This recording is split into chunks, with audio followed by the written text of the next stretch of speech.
Welcome to NarrativeNook audio tales where enchanted stories come to life. If you enjoy our stories, please subscribe, like and share to support our channel. Enjoy listening. What's wrong with you today? Are you not feeling well? Nicole looked at the director's strange look with amusement. Nicole, how have you been? Chloe emerged from the dressing room and came to a stop in front of Nicole. Chloe, what are you doing here? Nicole sized her up and noticed that her makeup and clothes were the exact theme of today's shoot. Didn't you get the notice? Chloe smiled at her. What notice? Nicole looked at her in puzzlement. You tell her, Chloe said to the director condescendingly. The director looked at Nicole in a predicament. It is okay. Just tell me. Nicole could see the director's dilemma. Mr. Henry has replaced your endorsement with Miss Chloe, so you don't have to come over for future filming. The director carefully observed Nicole's expression, afraid that she would be angry and blame him. Nicole sneered. I thought it was some big deal. It turned out to be just this trivial thing. Since you like the endorsement so much, I will give it to you. Go back and tell Henry that he'd better find a better artist for future endorsements and don't use any random celebrities, lest it will ruin the image of the product. Kelly, do you want to follow me? Nicole suddenly remembered what Tia had said, and she really needed an assistant now. Chloe looked at her with contempt. Do you think she will go with you? Unless she doesn't want the job anymore. Kelly looked at Chloe with a sneer. Nicole, I'm willing to follow you. Chloe looked at Kelly in shock. You want to revolt against me? While speaking, she raised her hand to slap Kelly. But Nicole was quick to grab a pole to stop Chloe, whose hand hit the pole and her face contorted in pain. Nicole, what are you doing? She is not your slave. You have no right to hit her. Nicole stood up for Kelly. What does it matter to you if I hit her or not? You are meddling in my business. Teach her a lesson. Chloe called out to the bodyguards behind her. One bodyguard went over to Nicole. Seeing that she was a girl, he did not take her seriously. As he reached out, trying to grab her clothes with one hand, Nicole clasped and twisted his finger, causing the bodyguard to cry in pain. The other bodyguards saw the situation and came up to grab Nicole. But Nicole did not even spare them a glance, knocking the 4 bodyguards down to the ground in just a few moves. It scared the hell out of Chloe and the director, who quickly went into hiding. Chloe, your bodyguards are too lame. I suggest you hire some professional ones. How are you going to expect them to protect you when they couldn't even protect themselves? It is ridiculous. Nicole mocked as she looked at the bodyguards, who were crying out in pain on the ground. Kelly, let's go. Nicole looked at her, and Kelly, who had only just snapped from the shock, immediately followed Nicole out of the studio. You bunch of losers. I have paid you all for nothing, and you all could do nothing when I needed you the most. Why are you all still lying on the floor? Everyone has gone. Chloe scolded the bodyguards on the ground. Chloe, are you still shooting today? The director timidly came to Chloe's side and asked cautiously. What are you shooting for? Can't you see the height of the eyebrows? Chloe directed her anger at the director, who then quickly got out of Chloe's sight to avoid being scolded again. Nicole looked at Kelly upon leaving the company's building. If you regret it now, I can help you find a job in another company. Kelly shook her head and looked at Nicole with a serious expression. I have decided to follow you from now on. Kelly realized after what had just happened that Nicole was definitely better than Chloe. She did not know Nicole's real identity, but as long as Nicole was better than Chloe and a good person to get along with, she was willing to be her assistant. Following me may be more stressful than following Chloe, so be prepared for that. Nicole looked into her eyes and could see that Kelly was not too determined. I'm not afraid of hardship. Then try to work with me first. If you feel you can't stand it anymore, tell me, and I will arrange another job for you. Nicole decided to keep her around to try her out first. Where do you live now? Nicole asked. I live in the suburbs, far from here. Then how do you get here to work every day? Nicole looked at her curiously. I take a bus ride to the subway and change a few lines to get to the workplace, Kelly said. It sounded like a lot of trouble to Nicole, but Kelly appeared nonchalant, as if she was so used to it she did not find it troublesome anymore. That's too inconvenient. I will help you find a place to live in the city, and then you can move here for work. Nicole deliberately said it was for work in case Kelly would not come over. Oh. Kelly naively thought that Nicole was asking her to move here for work. Go back and pack up today. I will send you the address of your new home later. Thanks, Miss Riddle. Call me Nicole from now on. Okay. Nicole had nothing to do after she parted ways with Kelly, so she drove to the hospital again. Who are you people? Nicole came into the hospital hallway and saw 2 bodyguards standing in front of the ward where Mr. Johnston Sr. stayed. We are sent by Mr. Johnston to protect Mr. Johnston Sr. No one may enter without Mr. Johnston's permission. The bodyguards stopped Nicole and did not let her in. Nicole sized up the 2 bodyguards. Had they not been in the hospital, they would have been knocked to the floor right now. I'm telling you, even if Henry is here, he can't stop me from going in. So get out of the way if you know what you're doing. Nicole's eyes were so intimidating that the bodyguards looked at each other and said, We will make a phone call to confirm. Hurry up, Nicole said, appearing not too happy. One bodyguard hurriedly took out his cell phone and called Henry. Mr. Johnston, there is a woman trying to break into the ward. What should we do? Henry guessed it was Nicole. Let her in. You can't stop her, but keep an eye on her. The bodyguard hung up the phone and did not stop Nicole. Johnston Sr. was still in a coma. Nicole checked his condition and was confused. He is supposed to wake up today, but how come there is no sign of waking up at all? At that moment, the doctor pushed the door. Miss Riddle, you're here too. Doctor, is the patient taking the medication I prescribed? Nicole asked. Yes. Didn't you say it would last a week? Are you sure the medication hasn't been changed in between? Nicole asked again.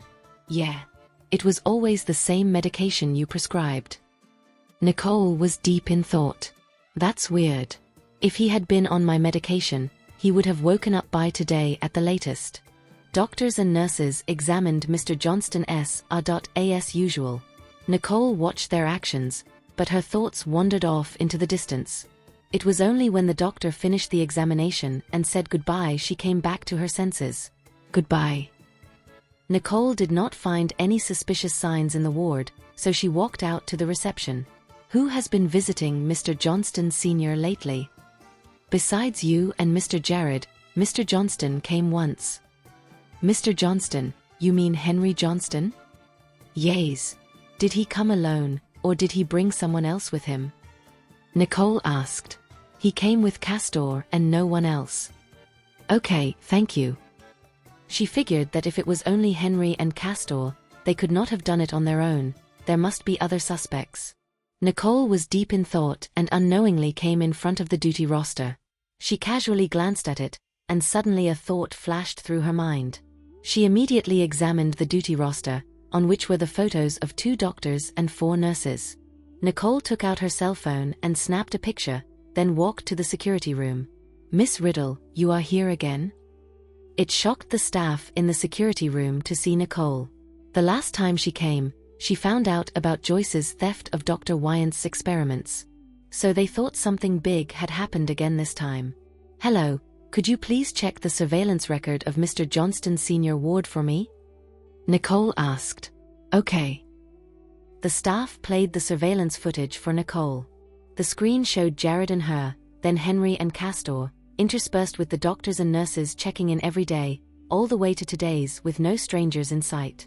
Can I take a closer look? Since there was no stranger in sight, the only way to check for clues was on those people in the surveillance footage. The staff gave up a seat to her, and Nicole sat down in front of the monitor to look carefully as the footage was replayed from the beginning again. Ruling out Jared and herself, she skipped to the part where a doctor made his round in the ward.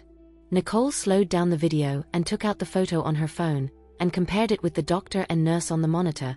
They matched the photos on her phone. She continued with the video until Henry and Castor appeared in the video. Nicole carefully observed every movement and detail of them and still found nothing suspicious. so she could only continue to play the surveillance video. The monitor showed a doctor and nurses again, and she compared them with the photos on the duty list. They matched. She clicked to continue the video, watching patiently. There were she, Jared, and the two familiar doctors and nurses. She looked at the monitor with frustration and murmured, "Am I really thinking too much? Maybe Mr. Johnston is just waking up a day late." Nicole started to have self-doubt. At that moment, a doctor's image appeared on the monitor again. But this time he was alone, without the company of any nurses. She frowned at what she saw. Why isn't the nurse here today, and the doctor is alone? The footage showed the doctor walking into the ward, checking the state of Mr. Johnston as usual, and then glancing at the door again. He was then seen to take out an injection needle from his shirt pocket and jab it into the infusion bottle quickly. He then walked out of the ward and left in the other direction. Nicole immediately called the security staff. "Help me pull up all the videos of this person." With a few clicks of the mouse, the security staff found the videos. "It is all here. Zoom in," Nicole instructed. She saw a man come in from outside the hospital with a backpack. He went into the men's room, and then a man in a white robe emerged from it, but no sign of the first man with the backpack. Nicole concluded that the man in a white robe was the backpack man. "Call up the footage of this white-robed man who came out of the men's room." Nicole pointed to the person in the white robe on the screen. The security staff immediately called up the surveillance footage. After the man came out of the men's room, he did not take the elevator but used the stairs to go to the floor where Mr. Johnston Sr.'s ward was. Out of the stairway, he checked around to make sure no one was seeing and then headed toward Mr. Johnston Sr.'s ward. After making sure that no one was inside, he pushed the door open and went in. Since it was a VIP ward, there was also surveillance inside. Through the surveillance footage, Nicole could clearly see the man entering the ward, checking the condition of Mr. Johnston Sr., as if to determine if Mr. Johnston Sr. was still in a coma, and then injecting some substance into the infusion bottle. After watching the entire video, Nicole and the security staff gasped in shock. She had been focused on Henry and had not thought that someone would disguise as a doctor to get in. From now on, keep a 24-hour watch on Mr. Johnston Sr.'s ward. If you find anyone suspicious, apprehend them immediately and inform me. Nicole instructed. The Johnston Group owned the hospital, and the staff also knew that Nicole was Jared's fiancée. Nicole left the security room with the video of the perpetrator and immediately brought a doctor to give Mr. Johnston Sr. a full examination. She wanted to find out what kind of drug the white-robed man had given him and whether it was harmful to his health. She stood by and watched the doctor doing his job. After a while, the doctor completed a preliminary examination. "Miss Riddle, the patient's physical state has not changed. The only thing is he is still in a coma. We have taken a blood sample and will send it to the laboratory. I will come back to you with the results later." The doctor finished and went off with the nurse to take the blood samples for testing. Nicole was relieved that Mr. Johnston Sr. was not harmed. When the blood test results came back, she would know exactly what the problem was. She sat in the chair and watched Mr. Johnston Sr.'s face and the parameter readings on the equipment. After about 10 minutes, the doctor came in with the test results. "Miss Riddle, all the indicators of the patient are normal, except for one indicator that is slightly higher." The doctor handed the lab slip to Nicole. She looked at the lab slip. Now she knew what drug the fake doctor had injected into Mr. Johnston Sr. Her mind was racing as she quickly came up with a remedy. "Stop the current medication for 2 days. Follow this prescription for the next 2 days." Nicole handed the doctor the written paper sheet. "Okay. I will have the nurse dispense the medication." The doctor went out with the medication list, and this time he did not question it. Taking out the phone, Nicole sent the surveillance video to Zeke. "Help me get a hold of this man's information and send me his address." Looking at Mr. Johnston in the hospital bed, Nicole said to herself, "Since Jared entrusts you in my hands, I'm going to take care of you." She spent the afternoon in the hospital with Mr. Johnston Sr. Suddenly, a noise outside the ward disturbed her. She went outside to check on what had happened. "Harvey," What are you doing here? Nicole looked at him in surprise, wondering how he had found his way here. Nicole? You're here too. Harvey was here to visit Mr. Johnston Sr. on his grandfather's instruction, not expecting to run into Nicole here. What are the odds? He thought.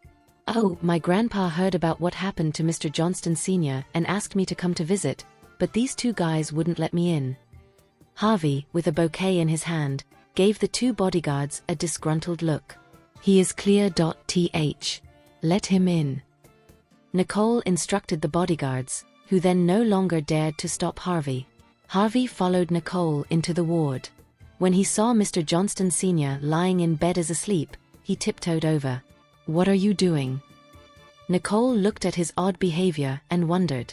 He is sleeping, and I don't want to disturb him. Harvey gently put down the bouquet and glanced at Mr. Johnston Sr. Nicole had no words and looked at him helplessly. You can walk and talk normally. She did not tell Harvey that Mr. Johnston Sr. was still in a coma so as not to create public opinion. You should have told me earlier. Harvey sighed with relief. How come you are the only one here? Where is Jared? Harvey came in and asked when he did not see Jared. He is out of town on business. Nicole sat back in her chair and said, A business trip? After what happened to his grandfather, he had to go on a business trip. Harvey could not understand Jared's behavior. In his opinion, Jared was a workaholic, and he was still in the mood to travel at this time. If it were him, he could not do that. He can't help it. Nicole explained to Jared but said nothing more, because it would involve the internal affairs of the company. Humph, you believe him when he says there is nothing he can do? He is a CEO. Why couldn't he leave things to his subordinates, and why did he need to travel at this time? Could he be? Harvey had an exaggerated expression on his face. Are you here to gossip or to visit Mr. Johnston Sr.? Nicole could not stand any longer and reminded him. Sorry, off topic. Harvey saw Nicole's expression all change before he realized he had said something he should not have. How is his condition? Harvey returned to the topic, concerned about Mr. Johnston Sr.'s injury. He is fine, out of life-threatening condition now. Glad to hear. Are you the only one here without Jared? Harvey looked at her and felt sorry for her. Yeah. Harvey frowned, looking not too happy. Didn't Henry and his two sons come by? Yes, when Mr. Johnston Sr. had his accident, they came once when he was in the ICU. Nicole felt sorry for Mr. Johnston Sr. for having such an ungrateful son and grandsons. I got it now. Altogether, they have been here only twice. Harvey sighed, feeling sad for Mr. Johnston Sr. Are you going to stay here tonight? Harvey asked. No. It is about time for me to go back. Nicole looked at her watch. It just so happens that I'm free.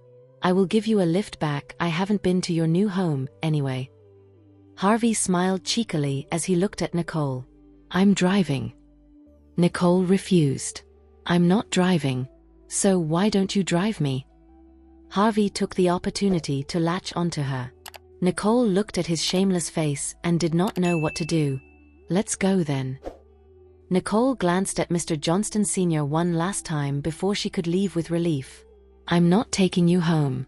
If you get into my car, you will have to go wherever I go. Nicole threatened him.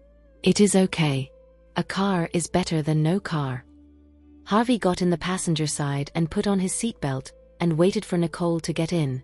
Nicole looked at Harvey in the passenger seat and had a headache. She wanted to go home to rest, and he was following her. Harvey, my house is on the beach. You can't get a cab there. Are you sure you want to come back with me? Nicole got in the car, trying to dissuade him again. I love the beach so much. Let's get going. I can't wait. Instead of getting out of the car, Harvey urged Nicole to drive. Harvey's cheekiness defeated her. She could not continue to harp on the issue with him, so she started the car and drove to the Sea View Villa. On the way, Harvey felt the car was too quiet and asked, Don't you think you should play some music? Nicole gave him a frown and kept driving. After a while, he asked again, If you don't have music in the car, I can play it on my phone. Nicole gave him an impatient look and turned on the music. Since she could not stop him, she might as well play the music in the car. At least the sound was better than his. Harvey hummed along with the rhythm of the music, really not taking himself as an outsider. He got high, becoming so relaxed that Nicole felt a bit embarrassed of him. "Harvey, just listen to the music. Don't make a sound, okay?" Nicole could not enjoy his outstanding musical talent. "Okay." Harvey stopped humming. Nicole dash. Harvey was about to speak when Nicole made a silent gesture. Now, it felt much more comfortable on the way back. The door to the Sea View villa slowly opened, and Nicole drove in. "What a beautiful villa," Harvey said. Nicole parked the car and got out without saying a word. Harvey quickly followed her. "Nicole, your grandfather treats you so well. He even gave you such an enormous villa with a sea view." Tia heard someone open the door and came over. "You are back, Nicole." "Where is Grandma?" Nicole asked. "She is resting in the living room." "And this is?" Tia noticed another person behind Nicole. "This is Harvey." Nicole just introduced Harvey by his first name. Harvey let out an awkward smile and introduced himself. "Hi, I'm Nicole's friend, Harvey Ellison." "Hi, I'm Tia. Come on in." Tia greeted him warmly. Compared to Nicole's attitude, Tia's attitude made Harvey feel more welcoming. Harvey followed Tia inside. When he saw Nicole's grandmother, he greeted her warmly. "You must be Nicole's grandmother." "Hello, Grandma." "Why are you calling her Grandma? She is not your grandma." Nicole gave him a look. Harvey laughed awkwardly and sat down to chat with Mrs. Wallace Sr. Tia whispered to Nicole, "What is the situation?" "Don't misunderstand. He was curious about my house and had to come over to see it," Nicole explained. "Don't tell this to Jared when he comes back," Nicole said. Tia covered her mouth and snickered. "Grandma, let Tia take you out into the sun. It seems like you haven't been outside for days." Nicole did not want Harvey to ingratiate himself with her grandmother. Tia stood up and helped Mrs. Wallace Sr. walk outside. Harvey looked at Nicole. "What do you mean?" "I'm having a wonderful conversation with your grandmother." "What's with the sun?" "I know you too well. You are just afraid I will annoy your grandma. You could have just said so." Harvey also stood up. "Where are you going?" Nicole asked when she saw him get up. "I'm changing a spot, can't I?" Harvey looked at her with a puzzled expression. When did she become so bossy? Even if this is her house, can't I change to sit in a different spot? ABH, okay.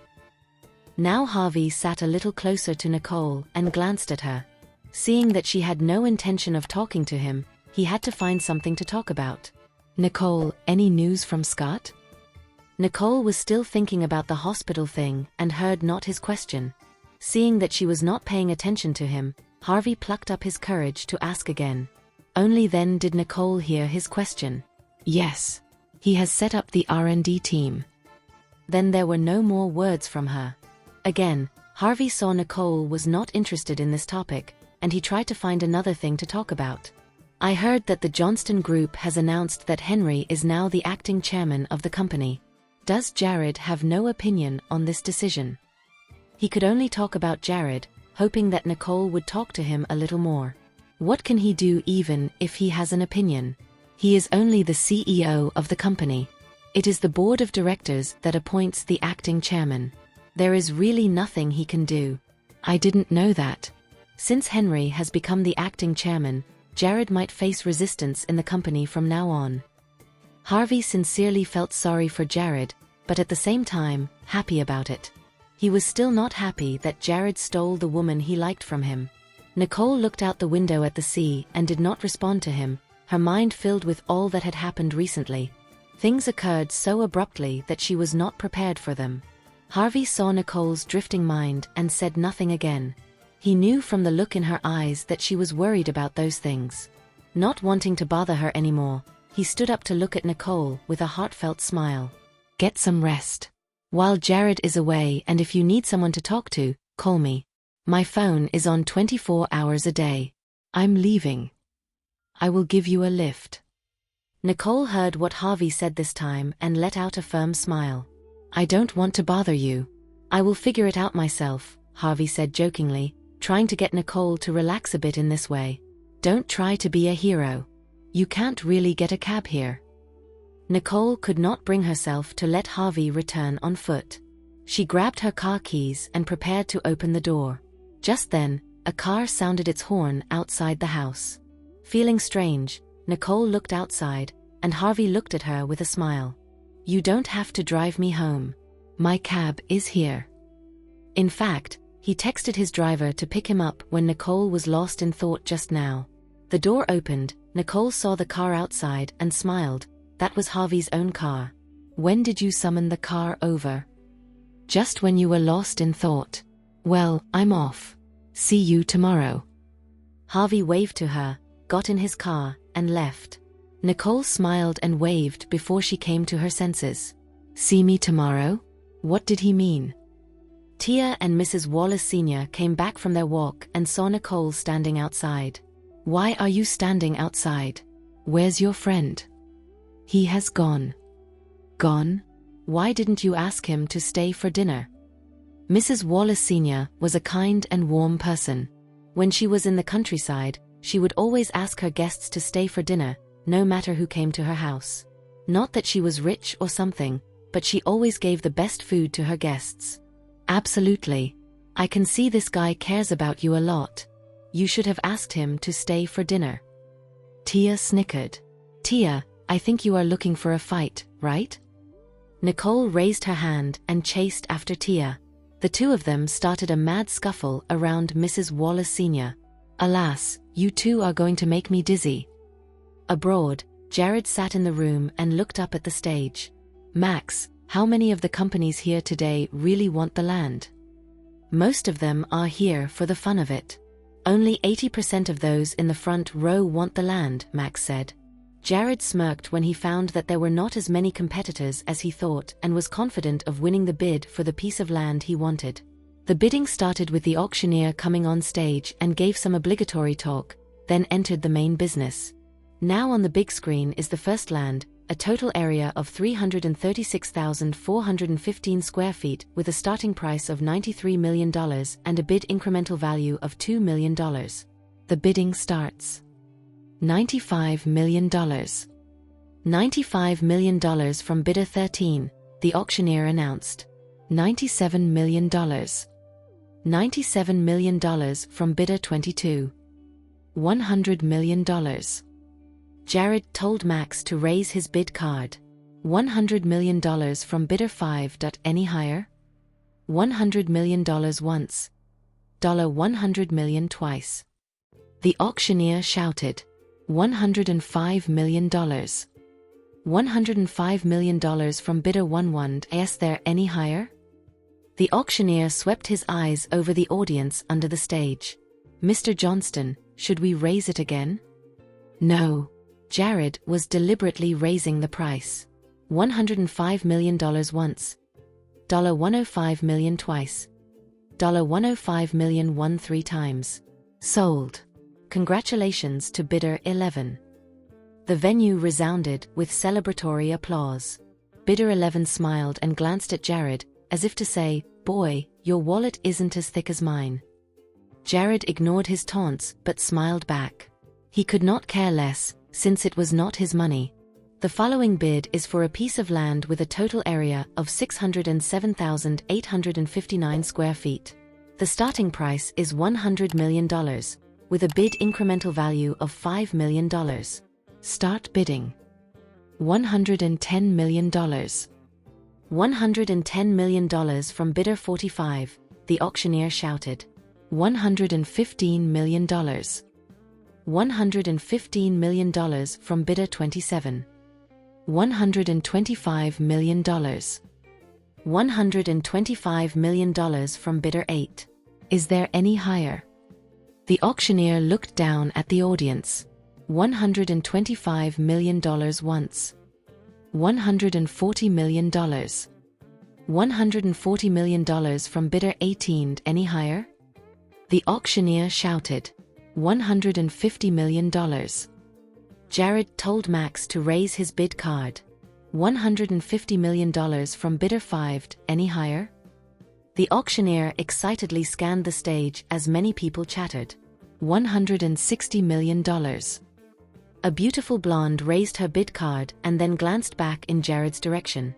Jared also looked at her and nodded, not letting Max raise his bid any further. $160 million from bidder 9. $160 million once. $160 million twice. $160 million 3 times. Sold. Congratulations to bidder 9. The venue erupted in celebratory applause again, and the blonde stood up happily and looked back at Jared. The following bidding is the last piece of land today. Total area of 1,333,519 square feet with a starting price of $200 million and bid incremental value of $20 million. Now start bidding. Finally, it was the land Jared wanted. He took a glance at the people inside the venue, except for a few in the front row. Those at the back hung back. Mr. Johnston, what is the bid this time? Max looked at Jared. Let's not rush into it. Let them warm up first. Jared laid back and watched.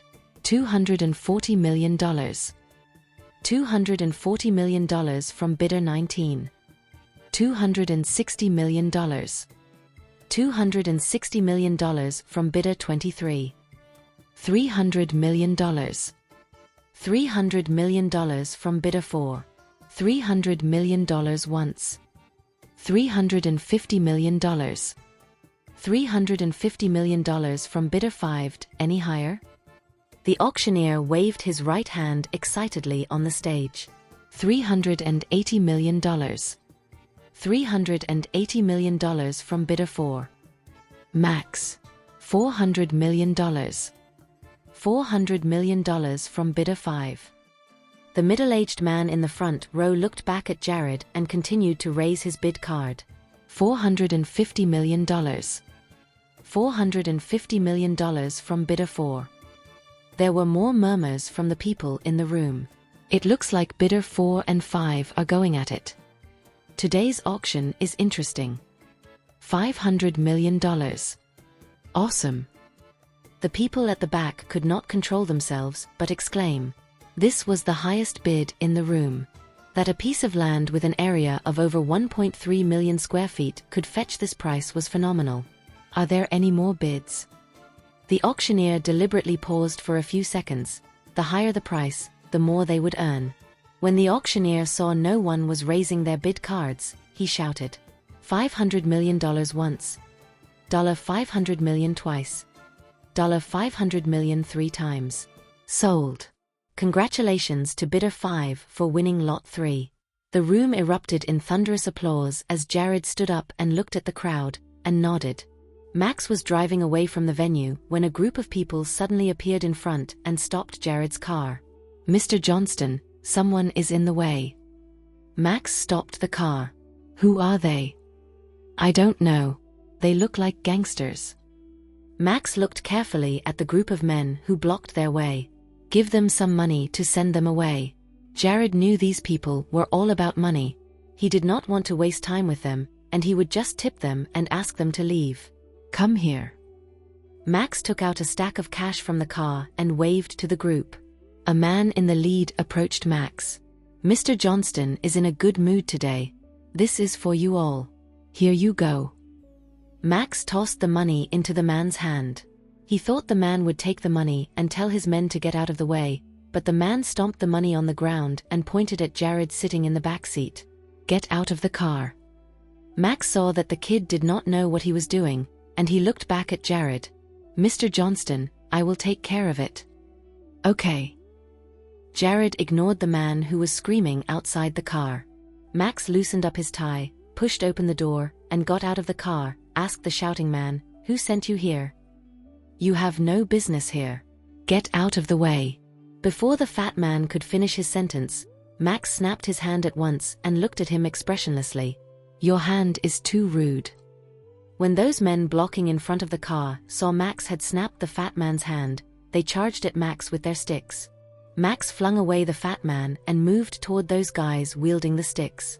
In just a short while, The group of men was beaten to the ground, screaming in pain incessantly. Max brushed down his suit, walked straight back to his car, and drove toward the hotel. At the hotel, Jared took out his cell phone and called Nicole. "What are you doing now?" "Just woke up. How about you?" "I'm at the hotel." "You must be exhausted from the days I was away, are you?"